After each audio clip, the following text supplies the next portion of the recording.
Hello, we're back. Still here at IQ Games Huddersfield in the BMT Magic Cup, British Magic Time Cup. This is Alex Roebuck. I'm Luke Kay. We're few commentators for round two. We really enjoyed the matchup of round one. I know Alex was helping out with Life Totals and had a great view of that. And now we're going to round two with very different decks. So Alex and I had a little bit of time to talk about this, and we were discussing it's actually red-white tokens, which is Alex. Red-green, sorry. Which is red-green. We've dropped the white for green. For red. We're going to head straight onto the feature match area, so we'll keep you updated with some information and see if the players keep seven.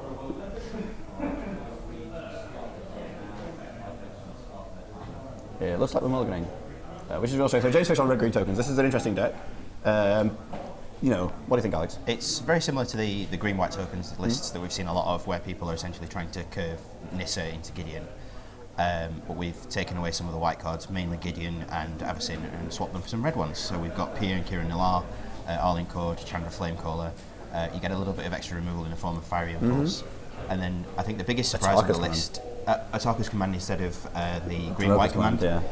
That's a fairly straight swap over. I think the strangest card on the list that people might be surprised to see some constructor play is Thopter Engineer. Thopter Engineer. Limited all-star, but not really seen tier 1 standard play before. Not a lot. That's definitely true. So we've started with a tap land for the green-red deck. We talked a lot about the mana bases in round one of the deck, but in round one of the tournament.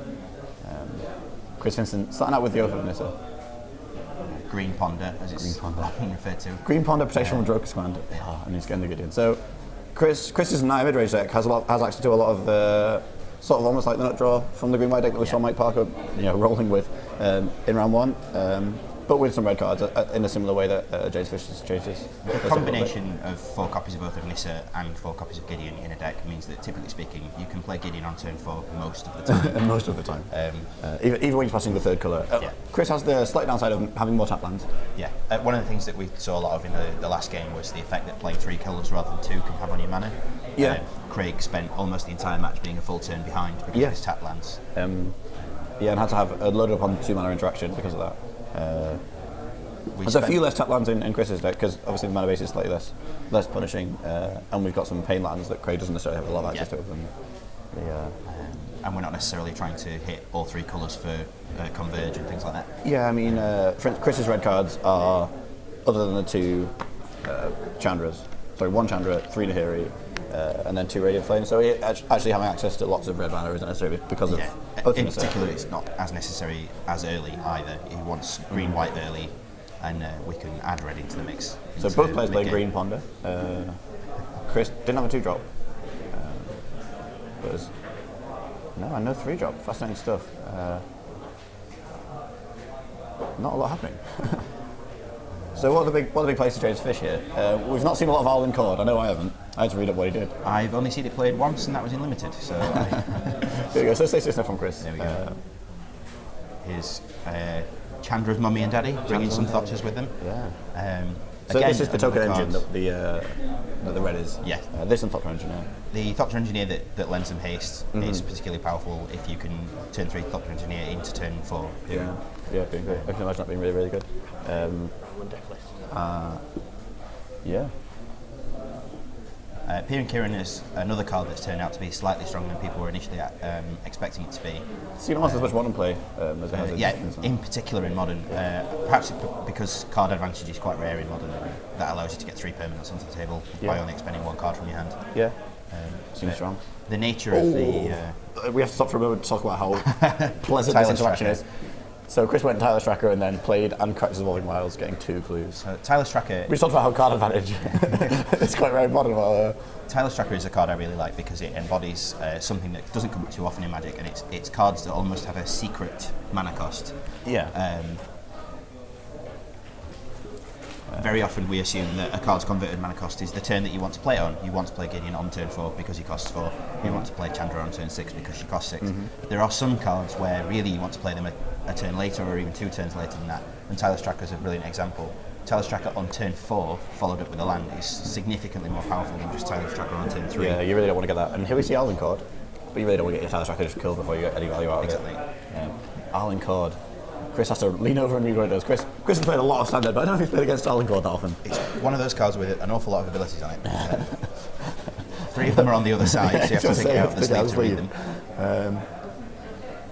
So we talked about a little bit in the metagame analysis that Sam and I gave, that it's nice that players can play sort of slightly quirky decks. James Fish with his own tokens. It's nice players can play slightly quirky decks at this stage in Standard still and be doing well. Obviously, like, these guys are both 1-0, they both won their first round. Alencord, they're transforming. It's a lady, isn't it? So we should refer to her as a she. She is. She's a she. She's a lady. Whoa, whoa. Yeah, a lot of the creatures in Standard are really very powerful and efficiently costed, so there's a lot of decks that can kill you very quickly if you're not able to stop what they're trying to do. Yeah. But it's not in the traditional aggro sense of just making lots of small creatures for 1 or maybe 2 mana. People are killing you with 4 drops and 5 drops. Really, really powerful 4 drops and 5 drops. Chris here getting so much value out of the Tireless Tracker. He's deliberately wrathing for 2, which is very sensible, as his Tireless Tracker is a 4/3. So when the Converge burn spell came out, I was a bit disappointed with it because at the time it was replacing Anger of the Gods, and Anger of the Gods was a fairly key card in one of the decks I was playing. The lack of the Exile clause felt like a real kick in the teeth, because Hangerback was running rampant. So were Deafness Raptors and Den Protectors and things like that. And then there's the additional problem of occasionally you won't have 3 colours, you'll only be able to cast it for 2. And it didn't really occur to me until the first time it came up in a game where I was playing it at the time.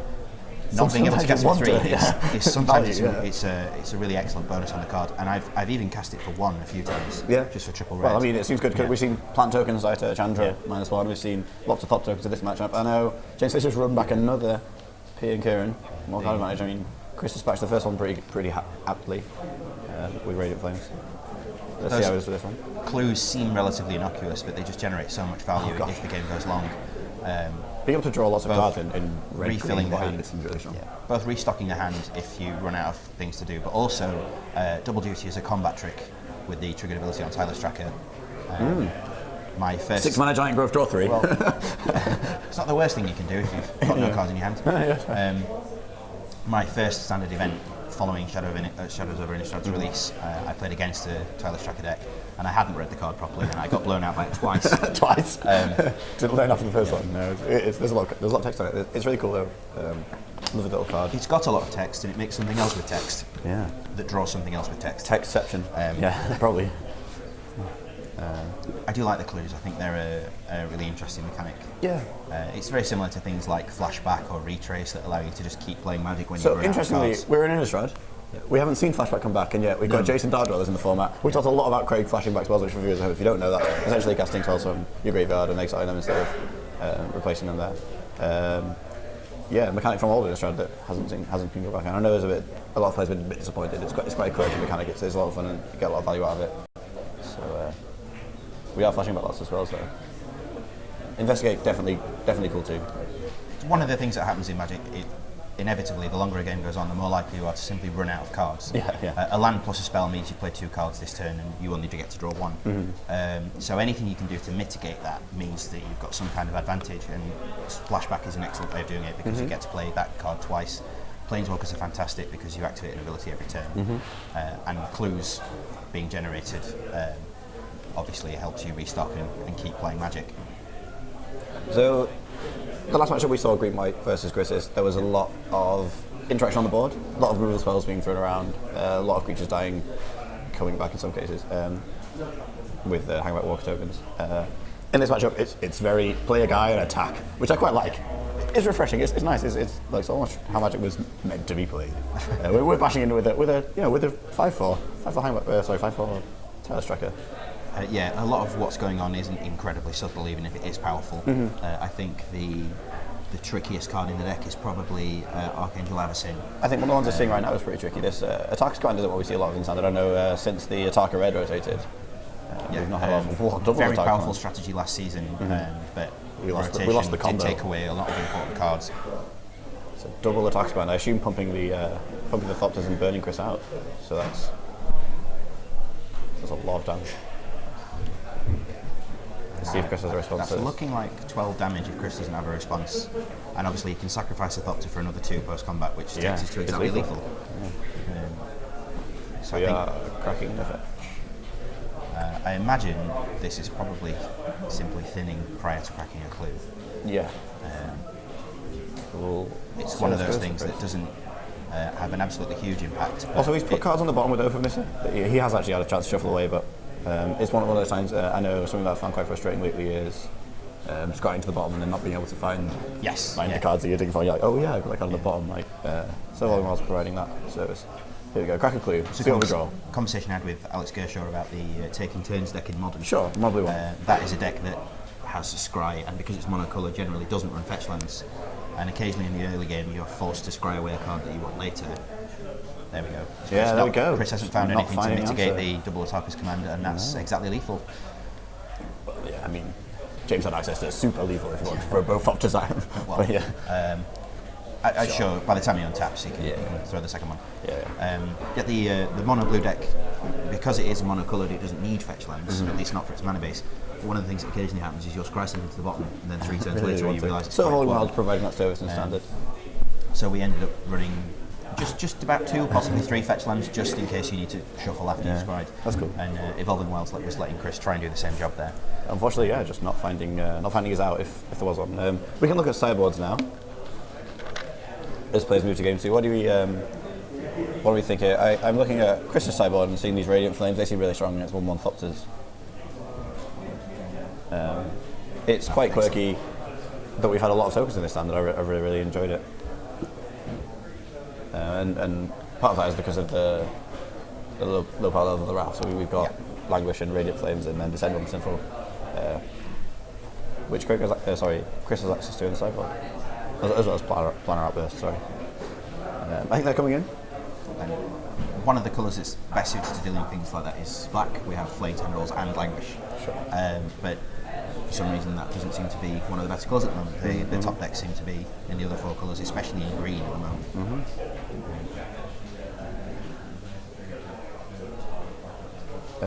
So Chris looking to play a bit more tight in this game, and hopefully draws out. We'll see how this goes. For those at home, the Green Red tokens though performed really, really well. Attack command was really strong there. Maybe one to watch out for. I know the standard season's coming to a close. The spoilers of the new set coming out. But yeah, maybe something to jam at your last couple of FNMs. And this sideboard's quite quirky too. We've got 2 Kozilek's Return for the mirror. Evolution Elite, which we saw do a lot of work against the control deck last round. Not sure it's coming in against Chris, although his mid-range strategy is slightly derailed by amassing Great Deal's card advantage on the green-red tokens player. Evolutionary Leap is particularly powerful when so many of your creatures generate tokens. So you sacrifice the token, keep the original creature, find another creature that makes more tokens. Go off. So in James Fisher's sideboards, you'll see Pulse of Marassa, Pauper All-Star. Yes, another one of those cards that people are perhaps surprised to see so much play. At 3 mana to not impact the board, it seems like not what standard is It's asking like for. reverse Colligan's command, right? So it's not quite, but yeah, it's fun.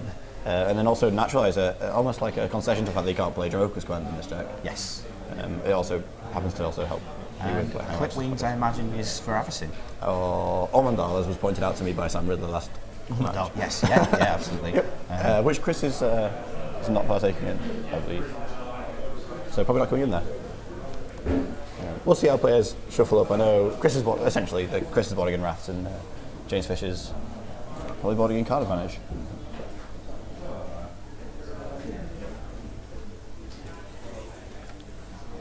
Here we go, time for round 1. Game 2. Chris with tap lands.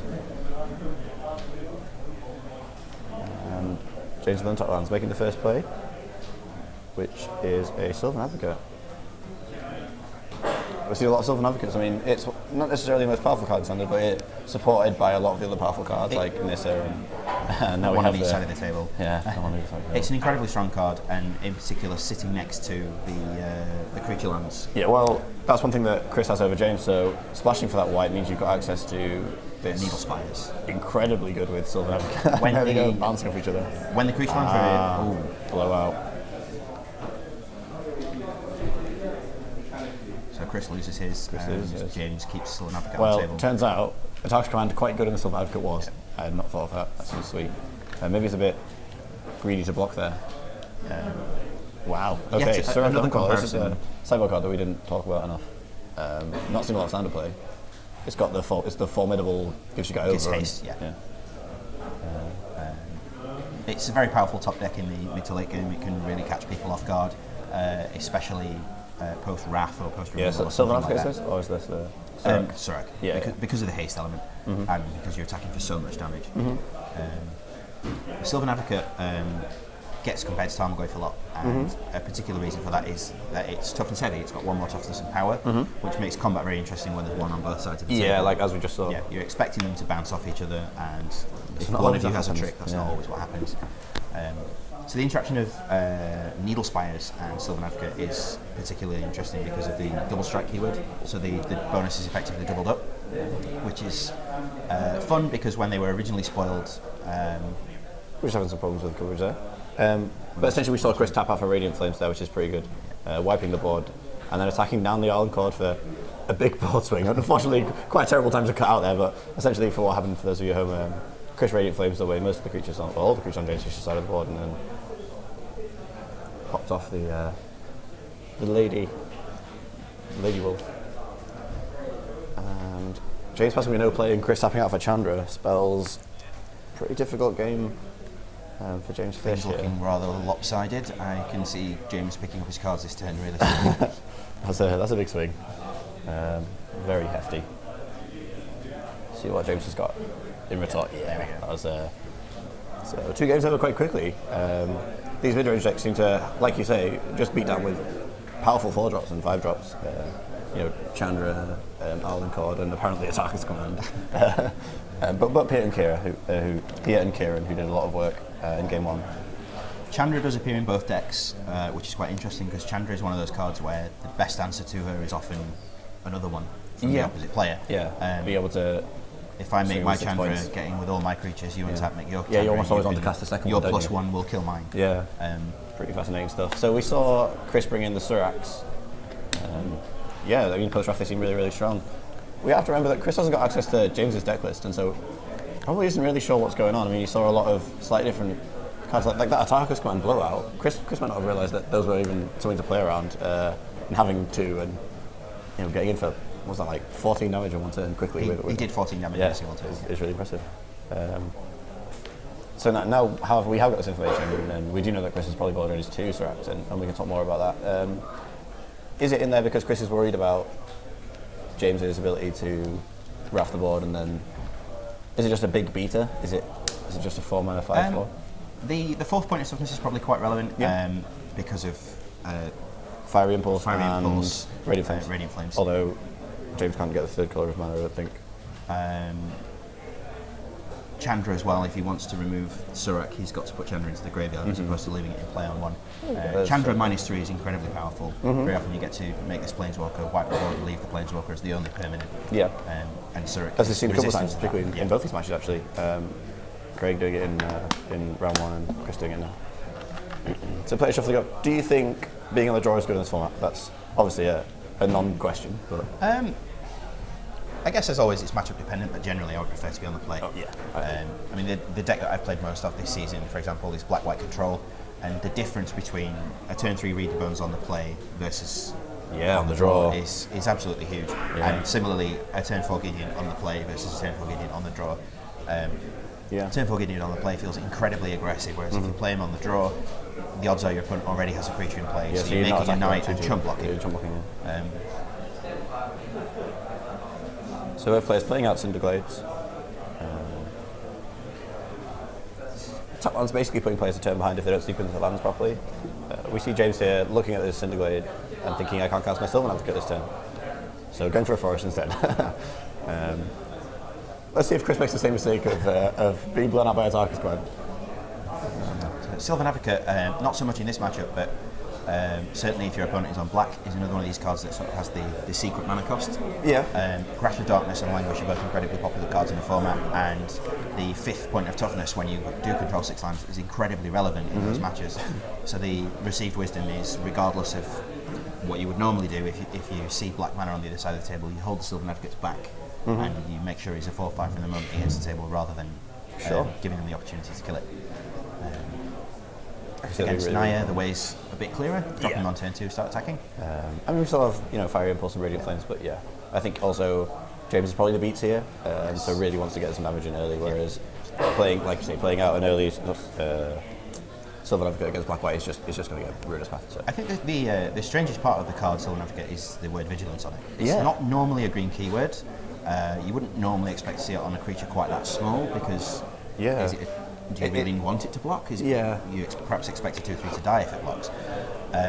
Obviously, once it becomes a 4/5, we're now in sort of Sarah Angel territory where we're doing double duty on hitting the opponent's life total and defending quite effectively. There we go, we saw another Radiant Flames from Chris. I spoke to Chris a lot. Chris gave me a lift to Huddersfield today, IQ Games. And we talked a lot about how good Radiant Flames is in this deck. Unfortunately, the GP was only playing one and bumped that up to 2 almost immediately afterwards. It's a good wrath in this format. We haven't seen, like we talked a little bit earlier about how the red... sorry, take a breath. There we go. That Tyler Tracker play again. Tracker into Evolving Wilds on turn 4 again. But no, the Radiant Flames, we haven't seen a lot of aggressive, there aren't a lot of aggressive red cards. We lean more towards these Radiant Flames style sort of red cards, so that fitting into that category very nicely. I'm going to assume this Tyler Tracker is going to do a lot of work for Chris.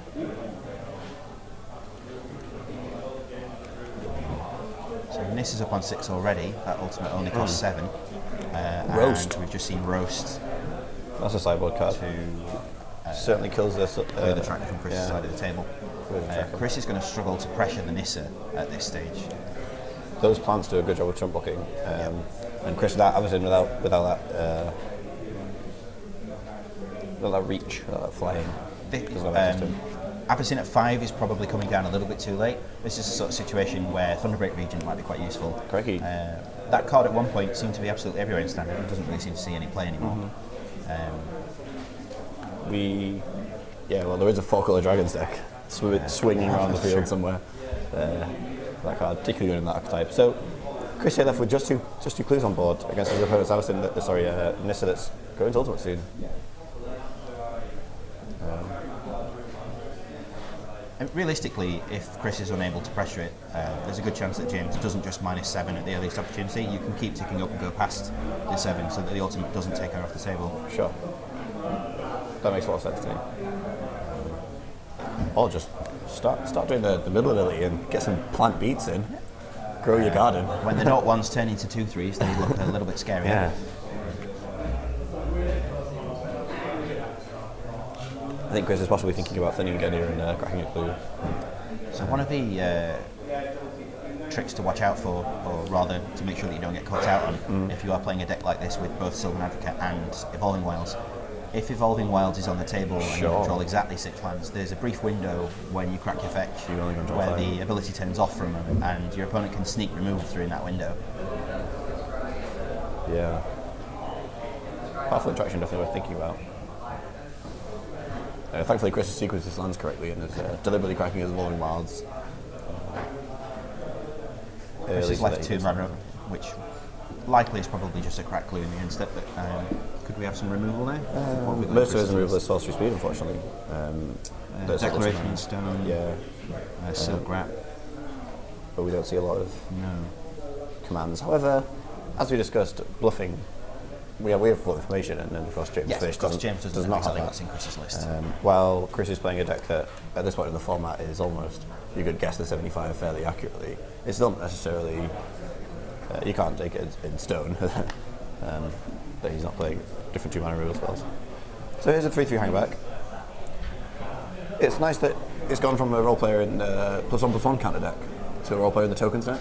Across the sort of span of Standard. That's quite nice. Arguably incredibly powerful, but well designed card. So we've seen the minus from Nissa, which means the hangback's already up to 4. Yeah. This is looking rough for Chris. So that was the clue practically the end step, so Chris just got to see 2 extra cards before this turn. It looks like they were both lands though. I think Chris has a Radiant Flames, but that's not quite going to do the job now that Hangerback's on 4. No. Declaration Stone. So that being exile rather than destroy means that we don't get the Thoughts tokens. And Chris is showing the clue love. Is this the Radiant That's Flames? the 6th land into play, which means Sylvan Advocate is now protected from the Radiant Flames, which is a one-sided swipe. Wow. And that's exactly 4 damage taken away the Nissa. That's quite a big turn for Chris. Could James have played more around that? I mean, An incredible turnaround. I imagine James felt very confident when he said, pass the turn. Less confident when he goes, oh, it's my turn now. Green So this was a good start to a turn. And that's the Thoughts Engineer, ladies and gentlemen. Chris on quite a healthy 18 life at the moment, though. Those plant tokens, while doing a lot of jump blocking, didn't do a lot of damage, obviously. So bashing him with his 1/1 while the play isn't necessarily scary to Chris yet. He's not going to fret. Every point matters, especially when you're the aggro player. I think it's likely the case that Chris can go bigger and better in the late game, so James wants to get as much damage in as early as he can. Interestingly, the James Nahiri does have 2 Chandras to Chris's 1, and possibly will have brought in a Dragon Lord Attacker at the sideboard. Yeah, Chris has his own Dragon Lord Attacker, which is really, really good in this matchup for Chris. Being able to raft the board, which he's doing right now, is really good. So across 2 turns, Chris has basically matched and done better than James's plays, and you know, part of that's card quality, part of that's play skill. James cracking the clue there instead. So, Declaration in Stone, drawing your opponent cards. Usually those kind of effects aren't almost unplayable in Standard. I think the thing that sells it is the opponent doesn't get the card immediately, they quite often have to wait. And also it's not for free, they have to spend mana to do it. So very often the opponent will not draw the card the same turn that you play the Declaration. They'll draw it the following turn, and then whatever they drew, they'll play the turn after that. And the latency on the downside means that the card is still worth playing. There's also the fact that it is a real catch-all. It can target any creature, and most removal in the format is very restrictive. It kills some things and not others. For instance, you've got Ultimate Price, Grasp of Darkness. Ultimate Price, Grasp of Darkness, those are big ones. The Silk Wrap style effects. Virtually everything at 2 mana will kill some threats, but not others. In fact, we spent some time when we were putting together Grixis Control for last season on a little table where we quite literally wrote down the names of removal spells on the left and names of creatures we wanted to kill across the top, and just put ticks and crosses in, tried to figure out what the best mix of removal was going to be. Declaration is much more versatile than anything else at that mana cost. Yeah, I can see that. So Chris bashing in for big with the Dragon Lord Attacker. What a card. And James scoops it up. Wow. Unfortunately, James's green-red deck struggles to deal with an 8/8 flyer. Difficult. It's just a really big beater. And unfortunately, the red burn spells in this format aren't hefty enough to really conquer that. So Chris Vincent taking the match. What do you think of this Naya control list? Sorry, or Naya Midrange? It's incredibly powerful. I can see why a lot of people are playing it. It's basically just the best spells in its colours. There's a lot of cross synergies with the creature lands and Sylvan Advocate. The creature lands and converge spells. Basically, you get access to some. It's just the green-white deck where you get access to some red spells.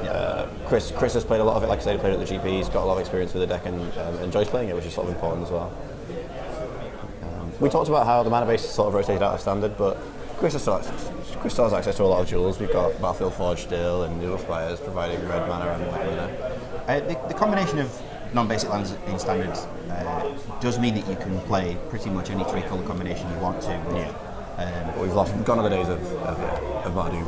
Yes. Of Mardu green and just go back. The issue is not consistently having access to your colours, it's the tempo that you lose because of so many lands coming in tap. And we saw Craig, not struggle, but Craig playing a lot of tap lands in round 1. So we're coming back to the booth. We've talked about the meta game, we've talked about Rarity tokens. Unfortunately, even though it smashed game 1 now, struggled to try and vote for the more powerful, arguably Naya Midrange deck. On the plus side, Atarka's Command. What a card. It's good to see that being played again because it was such a huge player in the format a couple of seasons back. But predictably, Chris's cards are just at a bit higher power level. They cost more mana, but if the game goes long enough, that means Chris starts to get access to bigger, more powerful effects than James is able to put on the field. And the combination of the card advantage generated by mass removal from really flipped. And then again from a target, it's just something that James can't hope to catch up from. Yeah, it seems difficult. The token strategy, managing to spam permanents, as you said, Pia and Kieran are doing a lot of work, but when the efforts you put into generating card advantage involve putting permanents into play for a low number of cards expended, having that then almost returned by being able to wrath for one card is not really where you want to be, unfortunately. So we've been Alex, Roebuck and Luke. We're just going to pop off to the metagame recording, which is a little piece of video that Chris and I did for you a while ago. Do enjoy that. We've been Alex, Roebuck and Luke Kay at Ike Games Huddersfield doing the coverage for British Maritime Cup. See you for round 3 in about 25 minutes. Thank you very much.